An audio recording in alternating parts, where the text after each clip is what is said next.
Good luck.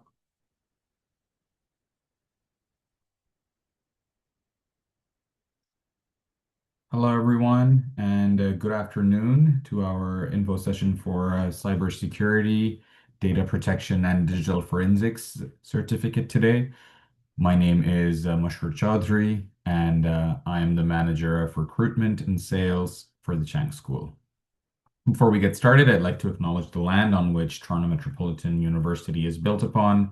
Toronto is in the Dish with One Spoon territory. The Dish with One Spoon is a treaty between the Anishinaabe, Mississaugas, and Haudenosaunee that bound them to share the territory and protect the land. I thank the Indigenous peoples of Turtle Island for their efforts to protect the land, and I deeply regret the past injustices they have endured. As Toronto Metropolitan University seeks to move forward in partnership with Indigenous peoples, I pledge to foster an environment that is more inclusive and welcoming of Indigenous peoples from all communities. Now, I'd like to go over a few items so you know how to participate in today's session. Your microphone is muted throughout the event so as not to disturb other attendees or the presenters.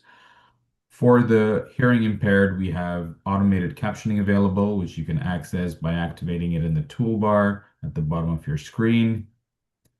You can submit your questions for today's speakers at any time by typing them into the question box. We'll collect them throughout the session and address them at the end during the Q&A portion. Now I'd like to introduce our guest speakers for today, Dr. Alex Forwarn, Academic Coordinator of the Certificate at the Chang School. Next, we have Dr. Isa Traore, who's a course instructor at the Chang School, and Derek Costa, who's also a course instructor here at the Chang School.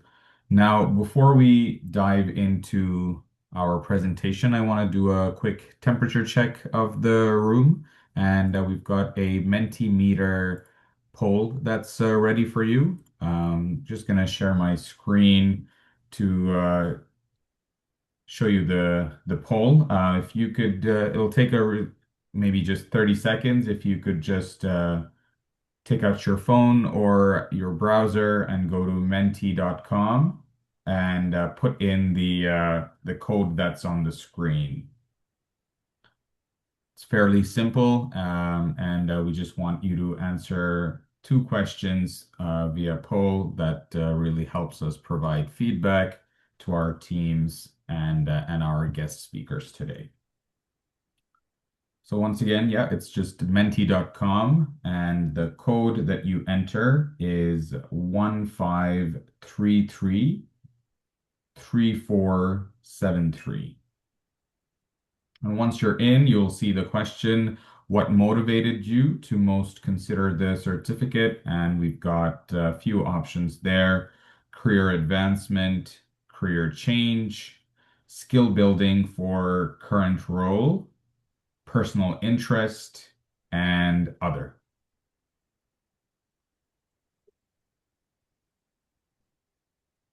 So we'll leave that on for just about another 30 seconds. And yeah, we'd like to get as many responses as possible.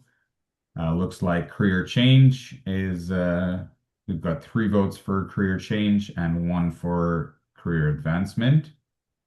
It's pretty consistent with what we have in our other sessions and other terms and other certificates as well. So yeah, thank you. Thank you for sharing that.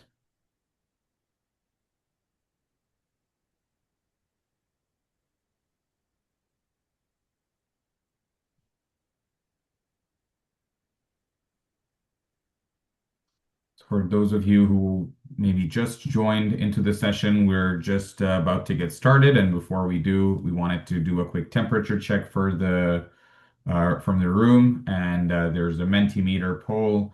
If you could just take out your browser, go to menti.com, enter the code that's up there on the screen. It's 15333473, and answer the question that's what motivated you to most consider this certificate: career advancement, career change, skill building for current role, personal interest, and other. Looks like we've got one more vote for skill building for current role.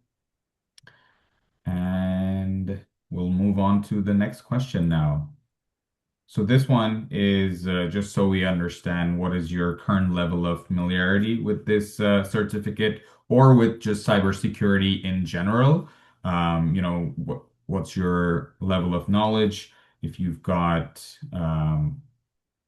high level of knowledge, are well informed about the program, moderate, you have basic awareness of the field and the program, and then we've got low, which is you have minimal or no prior knowledge of the program, which is totally fine as well.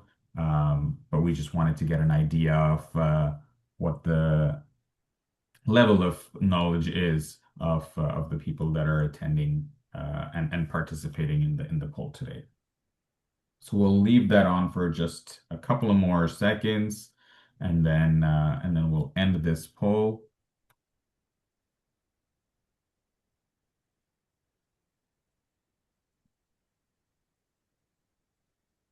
We've got four people out of the seven put in their entries. Five now, and yeah, we've got a majority who have a minimal or no prior knowledge in cybersecurity, which is totally fine and great to see, and it'll be a really good indicator for our panelists and presenters today.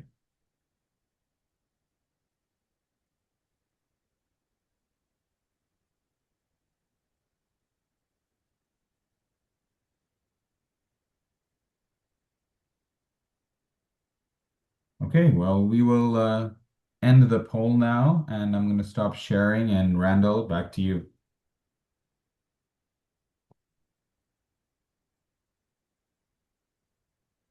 Awesome. So at this time, I will now invite our academic coordinator, Dr. Alex Farwarn, to share a certificate overview. Alex is a professor of computer science in the Faculty of Science, senator at large and co-chair at the Joint Health and Safety Committee at Toronto Metropolitan University. And welcome, Alex.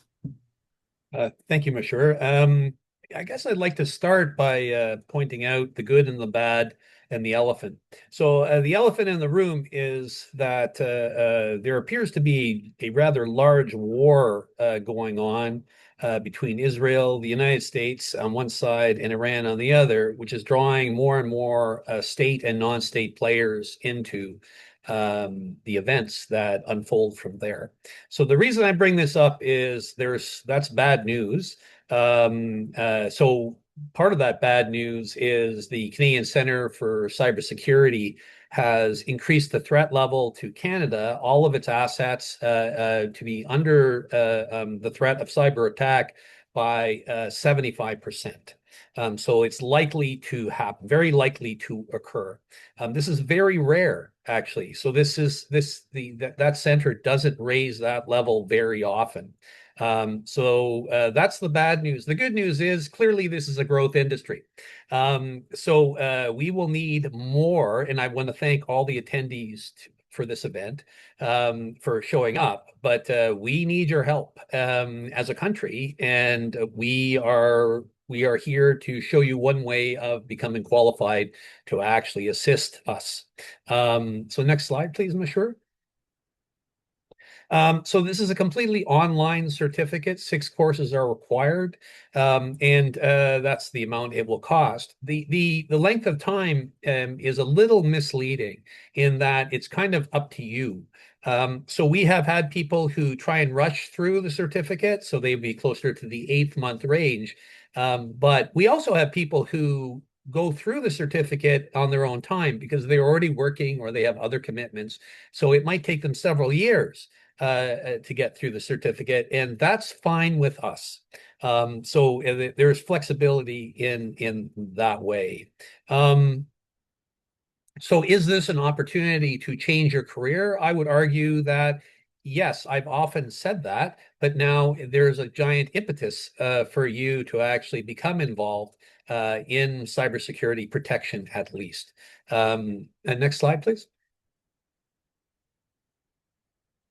So it's hard to say who should take the certificate. So these are a number of characteristics that might resonate with you. When I was first involved in the creation of the certificate, we thought mostly cops would take it because they have investigation needs, and so we deal with forensics. And forensics is near and dear to police officers, certainly near and dear to the chain of evidence that lawyers do. So we've had lawyers take this. But people who you wouldn't think have anything to do with this. So one of our more successful graduates, not more successful, but a successful graduate, is a woman who had no experience, was very concerned that she wasn't qualified to do any of the things that she later learned to do, and she was never actually hired by any company. However, she got her qualification. So she received her CISSP qualification after doing an exam. We don't do that exam, but this certificate does do that for you. And then she almost immediately became a consultant for small businesses involving what their cyber threat profiles were. And her big trick was that she could explain what the actual threat was. So don't worry if you have no experience. We will do the technical components for you, but we expect you to bring something to the table as well. So if you have a previous career where you explain things or something, you'd be surprised what's related to cybersecurity. And this makes it kind of an open tent for a lot of people. Next slide.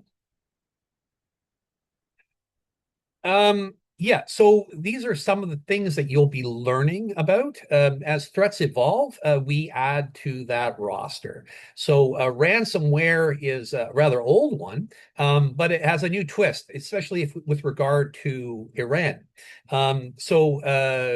If you're not familiar with ransomware, basically they encrypt your entire system, attack it, and then make you pay to get back access to your own system. And that is actually a well understood business model. That's a criminal offense. The difference is the Iranians will make you pay and not give you access.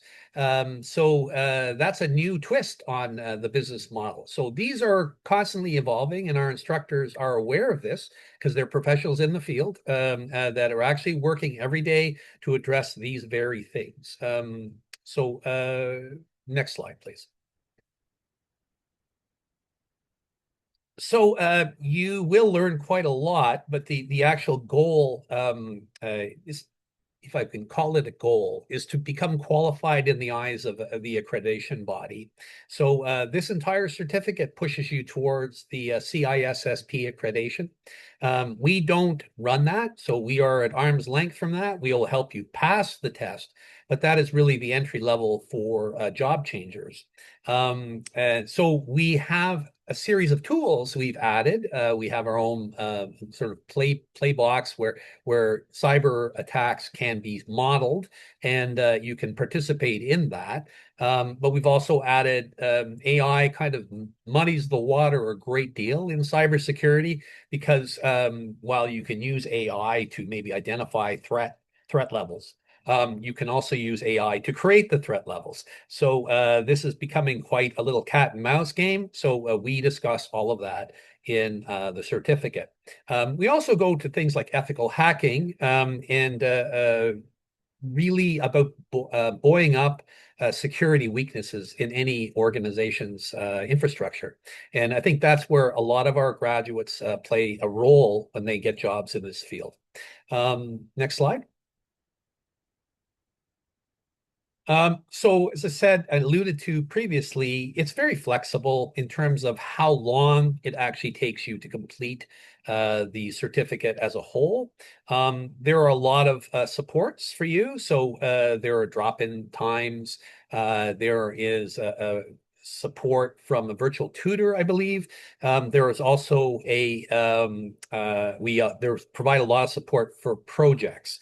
The project is important, right? So projects in your courses are important because that's what you show in potential employers, right? So we help you create a potential or a portfolio of your projects that can showcase your skills, and we go to bat for you. So if you can identify an employer, we will assist you in landing that job. We provide letters of support. We will help you with your CV, your resume, and we will be available for comment by the employer should they require a reference check. So these are all things that we do as a matter of just normal for this to occur within the certificate. But I want you to know this is not normal for other certificates. For other providers who you could go to, one, they don't have the hands-on nature that we're offering you, but they also don't have the aftermarket support. So we don't just show you how to do something. We back our product, which is you. So we want you to be successful because, in the end, you are our best marketing for both the Chang School and TMU. You do successful things, and more of our graduates will be hired. So there's our motivation. Next. So you require 6 courses. There's no kind of negotiation in that. There is a certain stated order in that, but the final course is the 150 level course where you actually do a giant project of your own choosing, more or less, and you'll be advised on how to do that. And that's where you can really get into what your skill set is, and demonstrating that to both employers and anybody who's interested. The cumulative GPA, I'm not sure why we put that in there. Academics are strange, right? So we measure things in terms of percentages, and then we turn it into a letter grade, and then we turn it into this strange GPA thing. It shouldn't be an issue with you. We are interested in you learning a skill, not so much what your actual mark is at the end. We've had a lot of success with students who've had extensive academic backgrounds and ones which have almost none. So don't worry about that. Next slide, please. There's a lot of benefits, but I would say with recent activities in the world, the biggest one is this is an expanding market for sure. It was already expanding before the events of Iran occurred, and now it will be more so. It's a flexible way of learning these skills and becoming familiar with the tools. There are many tools in cybersecurity, and you could learn some of these on your own. Some of them we will provide you access with. They are standard ways of looking. They're standard classes of tools, and all of our instructors are more than happy to show you how to use them and show you how to use them effectively. Next slide. And that's it. So classes begin in the spring semester. We run these things throughout the year, so even that's flexible. Courses are running constantly. We are term-based, but we work with you to ensure that you have a flexible way of completing this. And I thank you for your attention and return it to you, Mishra. Awesome. Thank you so much, Alex, for sharing that overview. Now it's my pleasure to introduce one of our instructors of the program, Dr. Issa Traore, who holds multiple degrees in aeronautical engineering, in aeronautics and space techniques, and computer engineering as well. Author of 5 books and lots of journal and conference papers, and 5 patents in cybersecurity spanning biometrics, authentication, and anti-phishing technologies. Welcome, Dr. Issa. Yeah. Thank you, Mashru, for the introduction. So I think I don't have to go through my CV again. So, and I'd like to welcome all of the participants, and it is a pleasure to participate in this information session. I've been teaching in the program since the beginning, so that's I guess maybe at least 12 years ago. And my background is I have a PhD in software engineering, and I've been researching cybersecurity. I founded the Service Information Security and Object Technology Lab at the University of Victoria, where I'm also a full professor of computer engineering, and since 1999, so that's 27 years now that we've been working in cybersecurity. I'm also co-founder of 2 cybersecurity companies. One of these companies is currently on the TSX, Toronto Stock Exchange. So it's a great pleasure for me to be involved in this program, teaching students, seeing them come at the beginning of the program with very almost no background. I mean, we have students, for instance, who came with a background in real estate and no background in IT, and by the end, becoming cybersecurity expert, like being able to hold the ground in any deep conversations or any project in cybersecurity. The program is focused on is hands-on, as Alex said. That's really our focus. All the courses are designed in such a way that you learn the theory, you learn the concept, but focus is really on the practical aspect. You learn how to use the state-of-the-art cybersecurity tools. You learn processes and what are the steps that are needed in order to be able to, or what are the strategies needed to be able to secure and protect a network, protect important assets, sensitive assets in an organization. So we also teach you how to be able to test those networks. And so in cybersecurity, the way we refer to testing systems is ethical hacking. Like it is about learning the same techniques that hackers use to be able to break into systems, but doing it in an ethical way and doing it with authorization and being able to use the same techniques to test your network, to find vulnerabilities and weaknesses before hackers can find it and exploit it. So that's we go through that. Like there are different assignments and projects that you work through in order really to be able to have those skills and be able to use them in industry. And there are many students sending their feedback. For example, one of the students in the current cohort told me that he started, I mean, he's working in a company where he has about, he's administering about hundreds of machines, and he wasn't aware of the kind of techniques that are used to be able to assess the network, find vulnerabilities, and so on. And by taking the first course in the program already, he was able to really to build up some foundation there and started applying directly in his work. And I had several cases like that where students provide those type of feedback.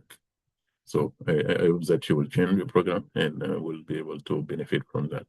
So it doesn't matter whether, I mean, where you have some background in IT or you are coming with a very basic one. We design the programs in such a way that there are enough tutorials and there are instructors are available for feedbacks and to help you in order to guide you through the program. Okay, thank you. Thank you so much for providing that perspective, Lisa. I'll now invite our second speaker and another instructor at the Chang School, Derek Costa. Derek has over 25 years of experience, started in Microsoft and went on to work in IT with different careers, subject matter expert in IT and cybersecurity for the military. And in his civilian life, works for Iron Mountain, who does security for defense contractors. And yeah, Derek's work experience has really impacted many people, but I'll let him share that. Welcome, Derek. Hi, thanks, Mashur. Hello, everybody. So as Mashur mentioned, I've been in the IT industry for about 25 years. I initially started out, as most people do, in IT administration and network engineering. I gradually, over the course of my career, took an interest in the security aspect of IT, and then began to focus my career more towards that. Throughout that span of a couple of decades, I acquired several industry and vendor certifications, and then also took a few certification or certificate programs through universities. Before I knew about the Ryerson program, I had done a professional certificate at MIT in cybersecurity, and and then I gradually transitioned my career more focused towards security. And so, as Measure mentioned, I do work presently for Iron Mountain. So we provide digital solutions to mostly Fortune 500 companies throughout the world. So it's a more of a business to business type of company as opposed to consumer focused. And in that role, I spend a great deal of my time sort of evaluating the security posture of those various different digital solutions, as well as the compliance aspects of how those solutions are implemented.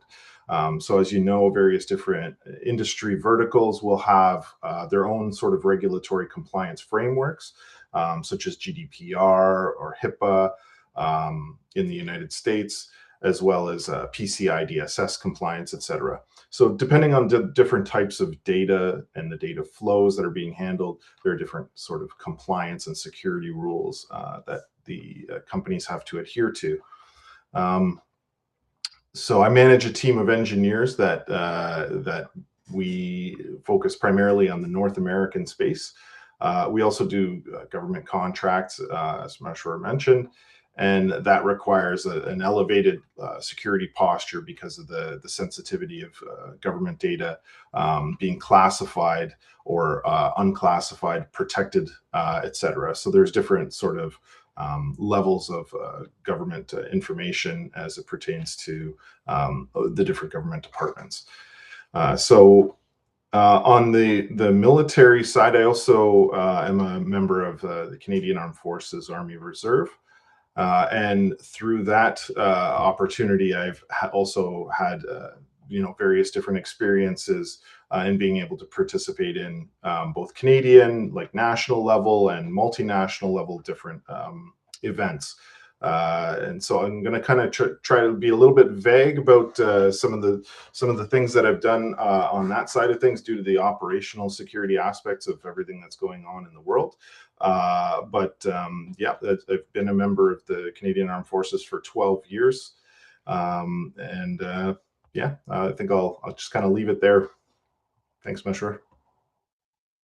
Love it. Thank you so much for sharing about your experience and your life and all the different avenues that you've gone through your experiences. Thank you to all of our speakers. That ends the presentation portion of today's session. We'll now open the floor to everyone for Q&A. Please go ahead and enter your questions into the question box of the control panel, and we will start answering them.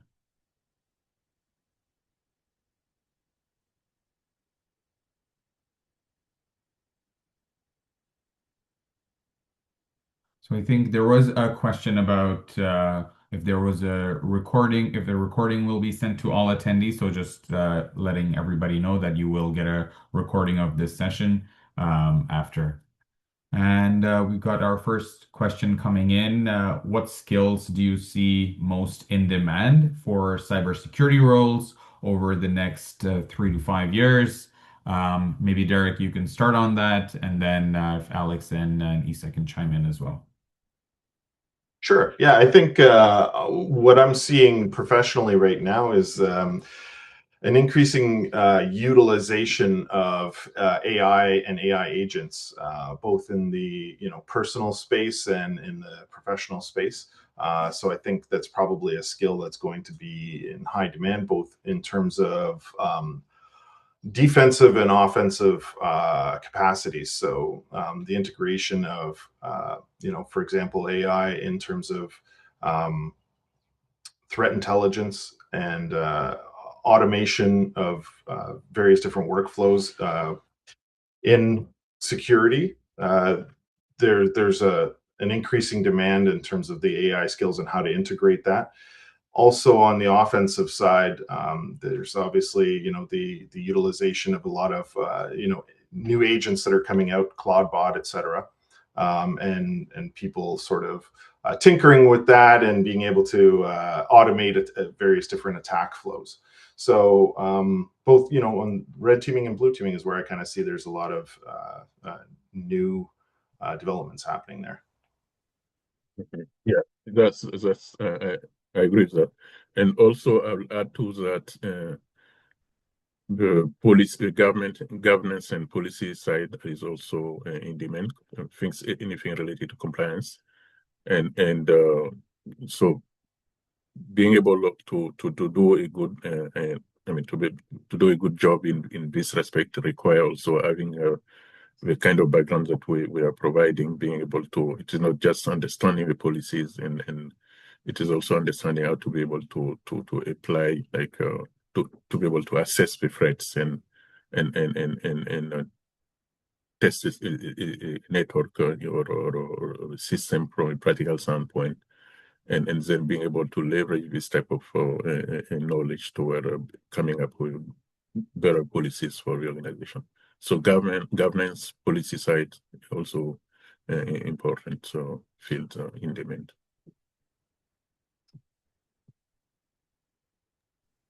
Alex, you're on mute. I'm glad that Isa and Derek gave you the technical aspects of what you should learn. I only have a story. Actually, I have two. So the first was a surprising event to me that occurred within the Chang School, where a trade fair was being held by the Ontario government on the seventh floor of the Chang School building. And I thought it was all about, trying to tell Chang School what the government does. But what it was actually the government of Ontario trying to recruit cybersecurity students coming from the certificate to actually go work in the Ontario government. They weren't very good at explaining what they wanted, but they had a lot of applicants afterwards. It gives you some idea of the people who understand that you will be in demand. Now, I also have a story about people who do not understand that you will be in demand.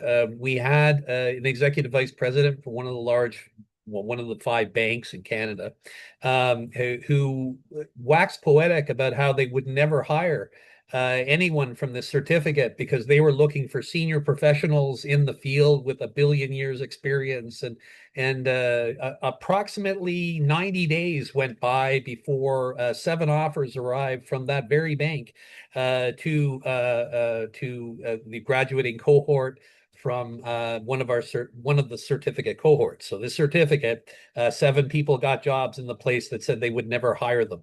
So I don't know if that helps or not, but it's definitely motivation. Thank you. Thank you for those stories. Yeah, definitely great to hear. Okay, we've got lots of questions coming in. The next one is from Ramiro. Thank you for your question. Is what's the difference between the CISSP and CISM designation? And can this help me write both designations? And I'll just merge that with the following question, which is someone who will shortly have their PMP and CISA, and how can they transition into cybersecurity? So maybe Isa, you can start with that.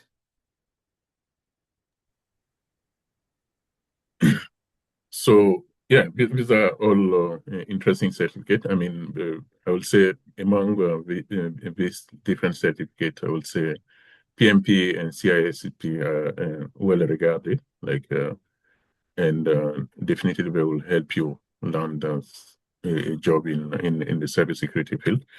So PMP is more applied and more practical, like CISSP, I would say cover more conceptual aspects, it is broad, you look at all the different concepts in cybersecurity, because there are different categories and different, like for instance, you have authentication system, access control system, security architecture, and so on. And CISSP try to cover all of this, but it is more at the conceptual level. Well, PMP is more applied, more practical, more hands-on. So having both of them, that's a good combination. Our certificate prepare you for both of them, to be able to take the exam for both the CISSP and the PMP. So we have courses which are looking at conceptual aspect, theoretical aspect, and we have courses which are very much practical. teaching you how to be able to do things. Thank you. But just to clarify, students would have to complete the CISSP and CISM certificates separately. It's not included in the course, right? So I know we have Yeah. a question from Janelle regarding that. So just to clarify that. Okay, so next question is, about recent layoffs in the tech industry due to AI. How will that affect in cybersecurity? I know we've all seen the news where a lot of cybersecurity companies like Palo Alto lost significant market value. How does that impact the field? It's from Kevin. Thank you for your question, Kevin. Alex, I know you have your hand up, so yeah, go ahead and start. Well, it may not seem reasonable, but it's actually going to increase the number of job opportunities in the cybersecurity field. Because once you outsource your IT to a mechanism, which is what AI is, and non-deterministic mechanism, so the code being written by AI to replace all those people who would have written code, presumably those people would actually have a stake in the code working for the longer term. That's not how AI works. So AI produces an answer that talks about the specific thing that you asked it about. So longitudinally, you increase the number of vulnerabilities in your code the more often you use AI. And so this, of course, increases the job opportunities for people taking the certificate because the interesting places, and maybe Derek, this is like a military metaphor, the interesting things only happen at the intersection of two maps. So if you got an AI thing doing one thing and an AI thing doing another thing, guaranteed the intersection between those two things is where you'll find a job. Thank you. Yeah, and I would add to that also that uh, when you look at AI with respect to cybersecurity, you have to look at it from two perspectives. So in cybersecurity, you have the defensive side and the offensive side. So AI has always been linked to the defensive side. Like some of the prominent tools in cybersecurity, take for instance, intrusion detection systems, is heavily based on AI, and it has been like that for more than 20 years. And so people operating those type of system in industry, cybersecurity expert or analyst like you will be when you graduate from my programs, who will be dealing with AI already directly. Then the offensive is relatively new, like meaning like being able to attack systems and using AI, and that's something which is building up now. And for instance, agent having AI agent and do penetration testing. So those type of things are very new. They are not very effective. Like I mean, over time they are going to improve, but there is still a lot of work to reach that level. And so what we try to do is to expose you to those so that like in industry you will be able to handle it, but there is still room to grow for AI agent on the offensive side. Sweet. Derek, anything you wanted to add to that? Yeah, I just want to add that I mean we see quite a bit of utilization of AI in a lot of contexts. Within the security context, on the defensive side of things, it's useful for repetitive tasks like identifying particular vulnerabilities, etc., and then generating alerts and so on. It still isn't that great at analyzing the actual information that's being presented. There AI is prone to hallucinations, so oftentimes what it'll do is it'll just fabricate false information based on how it interpreted a particular scenario. So it can generate a lot of false positives, etc. So there's still quite a lot of human analysis that is needed, even when you introduce AI to do a lot of the repetitive tasks. Awesome. Thank you. Okay, so next question, I'll merge a couple of questions here into one is, someone who's coming in from zero background in cybersecurity, looking to know, what kind of career path will that background help in? And then wondering also, if our team would provide any support, leveraging existing experience to best position themselves to develop a career pathway in cybersecurity.